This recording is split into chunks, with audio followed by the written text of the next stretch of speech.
O presidente Jair Bolsonaro participou na tarde de hoje de uma cerimônia para sancionar propostas que facilitam e aceleram a compra de vacinas contra a Covid-19 no Brasil.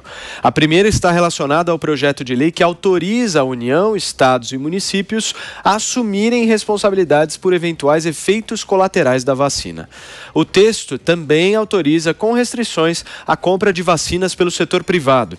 O segundo projeto é uma medida provisória que estabelece um prazo de 7 dias úteis para a Anvisa analisar pedidos de registro emergencial de imunizantes.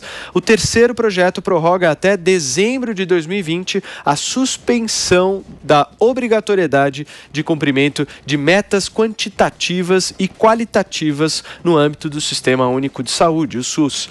Em discurso, Bolsonaro voltou a enaltecer as ações do governo para garantir a vacinação da população. Vamos acompanhar. O Brasil está fazendo a sua parte. O governo federal tem mostrado o seu trabalho. Já foram entregues vacinas para 100% dos idosos acima de 85 anos de idade. Entre eles, a minha mãe com 93 anos de idade. Até o final do ano, teremos mais de 400 milhões de doses disponíveis aos brasileiros. O Flávio Bolsonaro, do Republicanos do Rio de Janeiro, pediu que seus seguidores espalhassem uma imagem do presidente Jair Bolsonaro defendendo os imunizantes. Flávio compartilhou uma foto do pai acompanhada da frase "Nossa arma é a vacina", como nós já estamos acompanhando para quem nos assiste pelas imagens da Panflix e dos nossos canais no YouTube, exatamente esse tweet do Flávio Bolsonaro dizendo: vacina para gerar empregos. Nos próximos 2 meses vacinaremos dezenas de milhões de brasileiros. Amanda Klein, temos uma mudança de discurso, hein? Opa, de sabotador nacional da vacina a defensor nacional da vacina, a realidade se impôs e obrigou o presidente Bolsonaro a essa inflexão no discurso, né? Primeiro, que esse projeto de lei que ele participou da sanção, acho que a primeira imagem, não sei se a gente tem aí, mas a primeira imagem é muito simbólica, aparece todo mundo de máscara, né? Até o G1 mostra aqui que nos últimos 36 eventos oficiais, Bolsonaro nunca havia usado máscara, então ele aparece de máscara ao lado do presidente do Senado, Rodrigo Pacheco, ao lado dos outros ministros. Eu fico pensando se isso pode ter alguma coisa a ver com o discurso de Lula mais cedo, se já é um efeito Lula, se já está assinando, já está passando um recibo, mas a verdade é essa, a realidade se impôs, então, de alguém que sabotava a vacina, ficava o tempo inteiro questionando a segurança, tendo que a vacina mais rápida do mundo era de cachumba, feita em 4 anos, agora ele foi obrigado a defender as vacinas, porque ele viu que a população não só aderiu, como quer se vacinar. Ele imaginou que a população talvez fosse refratária às vacinas, mas não foi isso que aconteceu, né? Tem uma fila imensa e ele percebeu, ou foi convencido por seus auxiliares e Paulo Guedes, que a única coisa capaz de salvar a economia é a saúde, é a vacina. Então houve essa mudança no tom do discurso. Ele claramente havia apostado no cavalo errado antes, né? Ele só erra, então, mas ele acerta, mesmo que seja uma decisão tardia, uma mudança tardia, ele acerta ao defender a vacina, o presidente Bolsonaro. Agora, eu acho que ele erra ao não assumir um tom de empatia e solidariedade às vítimas da tragédia, ao não reconhecer o colapso do sistema de saúde, a lotação, a ocupação das UTIs no Brasil inteiro, ao não se sentar à mesa com os governadores que pedem, que clamam por um pacto nacional com os 3 poderes para discutir mais recursos federais para UTIs e para o SUS, e ao não sentar à mesa com os governadores, inclusive para defender medidas de restrição. Ele não resistiu, no final do discurso falou de novo em cloroquina e ivermectina, não defendendo como tratamento precoce, mas como uma possibilidade a ser adotada pelos médicos. Na verdade, ele deveria ter defendido outra coisa, que são medidas de restrição e ao combate a esse cataclismo, esse colapso do sistema de saúde no país todo. Perfeito. Omar, que você acha que a realidade se impôs ao presidente da República?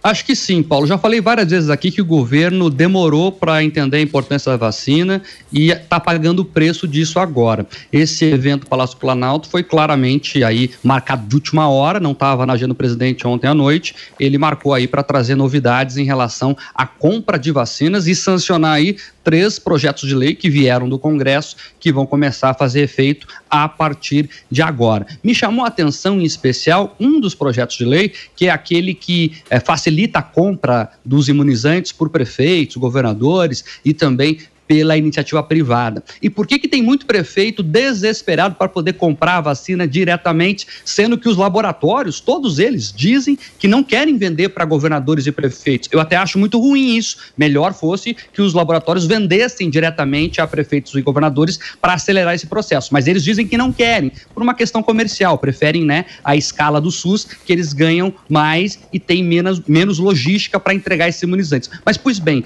tem uma denúncia que saiu agora no jornal Estado de São Paulo, que traz a informação que mais de 200 cidades do país já começaram a negociar, veja, o projeto de lei foi sancionado agora pela manhã, mas os prefeitos de 200 cidades já começaram a negociar com uma empresa búlgara chamada TMT Global Pharma. O que acontece? O problema é que essa empresa promete entregar vacinas da Rússia, né, Sputnik, e também da Oxford AstraZeneca, mas os dois laboratórios dizem que essa empresa não os representa, ou seja, já tem denúncia de possível fraude em compras de vacinas por prefeitos, segundo o Estado de São Paulo, através dessa búlgara TMT Global Pharma. Vamos ver o que vai acontecer. E aí, Constantino, como é que você avalia essa postura, essa nova postura do presidente? Há uma guinada, sem dúvida, né? Há uma mudança de tom. A vacina em si não é uma vitória desse ou daquele governante, né? A vacina em tempo recorde no mundo, ainda mais se mostrando mesmo segura e eficaz, é uma vitória do sistema capitalista, né? Do mercado. Basta pensar em Pfizer, basta pensar em AstraZeneca, na BioNTech, que é uma empresa que poucos conheciam e vale bilhões. Então, foi feito em tempo recorde com ajuda estatal. No caso do americano, por exemplo, o Trump teve uma postura muito firme em relação a isso, enquanto que no Brasil o presidente Bolsonaro ficou, de fato, com uma retórica, com uma narrativa mais cética, né? O que não quer dizer, e eu sempre trouxe isso aqui, né, para analisar governos e fenômenos nacional-populistas, como é o caso do governo Bolsonaro ou Trump, antes, né, nos Estados Unidos, é muito importante saber separar a retórica do líder das ações de governo, né? As retóricas, às vezes, são inflamadas e o governo vai fazendo ali o que tem que fazer, né, sem grandes arroubos. Então, é exatamente isso. O governo agiu. O Brasil hoje é o 6º país, ou 5º, que mais vacinou no mundo, né? Não é um feito pequeno isso, porque tem uma escassez de vacina no mundo, né? Então, tá sendo feito o que tem que ser feito. E o presidente está mudando o discurso, mas o governo já vem agindo. E há muita politização nessa pandemia desde o começo, né? Eu sou o defensor da vacina, ele é o defensor da cloroquina. Isso é uma baboseira, isso é coisa de gente que está preocupada em lacrar ou em fazer política, em vez de se preocupar com um debate sério e adulto, né? Tratamento precoce sendo demonizado, coisas... e o lockdown sendo enaltecido como científico, coisas que realmente, do ponto de vista científico, são uma grande aberração, né? E denota claramente que há uma politização de quem adota esse tipo de discurso. Eu quero destacar aqui, para fechar, né, que, primeiro, a desconfiança com as vacinas feitas em tempo recorde, ainda mais com uma em especial que vem de um país que é a origem desse problema todo, e as pessoas esquecem, e denunciada por pagar propina para avançar, acelerar processo de vacinação, de liberação da vacina e tudo, é uma desconfiança legítima, né? Ninguém sabe o efeito colateral, então é uma preocupação legítima. Na Alemanha, que é a primeira-ministra, é a Angela Merkel, que era tão elogiada pela imprensa, a cientista e tudo que lá na Alemanha é bem criticada, né? Ela mesmo teve que reconhecer que houve uma desconfiança geral e só 1/3 das vacinas que estão disponíveis foram aplicadas no país. Erro de comunicação, percepção da população diferente, e isso não é, cá entre nós, culpa de Jair Bolsonaro. Amanda pedindo a palavra. Não, eu acho, Constantino, que é importante frisar aqui que a vacina a qual você se referiu, né, da Sinovac, em parceria com o Instituto Butantan, com uma fase 3 feita aqui, aprovada pela Anvisa, né, a gente não tem conhecimento até agora emergencial. de nenhum...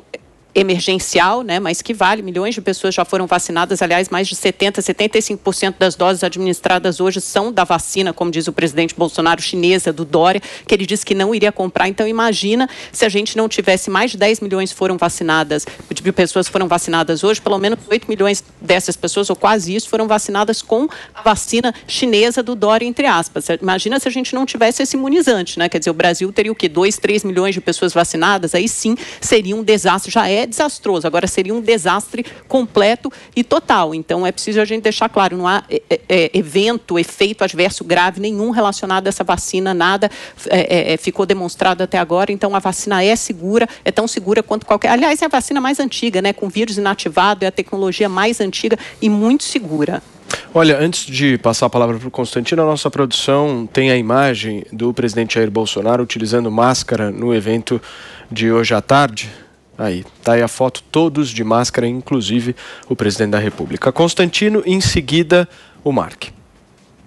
Não, isso é outra coisa simbólica, né, que o governo vem mudando, o presidente, e eu confesso que como cidadão olho um pouco alarmado, né, com esse excesso de coisa. O Dr. Fauci, que é uma espécie de mandeta aqui dos Estados Unidos, já falou em usar 2 máscaras. E enquanto isso, a turma não relaxa com o lockdown. Os Estados Unidos já vacinou dezenas de milhões de pessoas e o presidente Joe Biden, que é dessa turma, né, isolacionista e que gosta de monopolizar a fala em nome da ciência, ignorando a ciência, né, não quer relaxar e foi contra, inclusive, a medida do Texas, né, que com baixíssima hospitalização abriu tudo e aboliu a obrigatoriedade da máscara.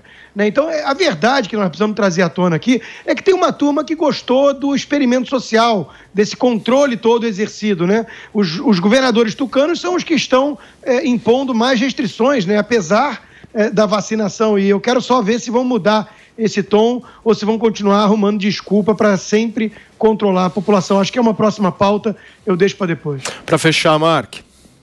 Não, rapidinho, a Amanda falou novamente do Dória, que o Dória é o grande responsável pela vacina, já é o segundo programa que ela bate nessa tecla. É importante falar que os próprios outros governadores estavam contra a Dória e pediram para o governo federal assumir, inclusive, esse processo de vacinação, porque confiam no Plano Nacional de Imunização, que não é do Bolsonaro e também não é do PSDB, é do Brasil, existe desde os anos 70. Então, o que aconteceu com a Coronavac foi que o governo federal, inclusive pressionado pelos outros governadores que não queriam e que não enxergam Dória como esse pai da vacina, como o Dória se vende, pediram ao governo para negociar e para distribuir as vacinas. E eu lembro que as vacinas estão sendo compradas.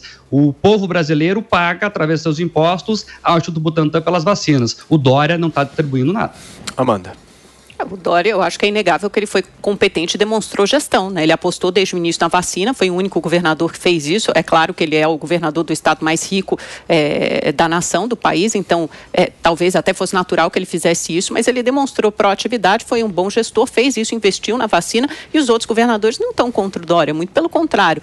Quando ele deu aquela primeira dose da vacina, no dia em que foi aprovada pela Anvisa, houve até algumas críticas de que aquilo foi uma jogada de marketing político, etc., mas depois todos os governadores se uniram, estão unidos até agora, pelo contrário, pedindo um pacto nacional, algum tipo de coordenação nacional para o combate à pandemia, que não é, estão todos no mesmo barco, os governadores estão no mesmo barco e é um barco, olha, sem capitão. Constantino... Amanda, não é verdade vai isso. Lá, só vai lá, Mark, vai lá. Peraí, só um minuto. Constantino, Mark e o Constantino fecha, vai lá. Não, rapidinho, os governadores até se uniram agora na reta final, Amanda, mas você deve lembrar, inclusive, que vários fizeram críticas pesadas contra João Dória, inclusive no começo, dizendo que ele queria dividir o Brasil, que não era justo só os paulistas tomarem vacina, então não é verdade que o Dória é toda essa liderança na vacina. Agora, convenientemente, eles se uniram nesse mesmo barco que você falou, mas isso não foi sempre assim. Ok, Constantino?